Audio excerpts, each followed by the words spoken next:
Hey everyone, welcome back to Gaming for Beginners. So on this video, I'm going to show you how to enable chat in 8-ball pool. So let's begin. First of all, open the 8-ball pool application. Now here on the bottom, you can see the settings icon. Tap on the settings icon. Slowly scroll downwards. Scroll down until you see the option called chat. So as you can see, there's the option called chat order.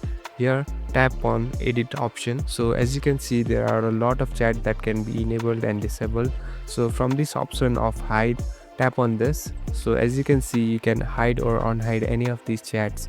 So some of them are paid and some of them are free that you can use. So you can even move them up and down accordingly, so that will appear in the game. So just tap on hide and unhide to enable or disable the chat. So this is it.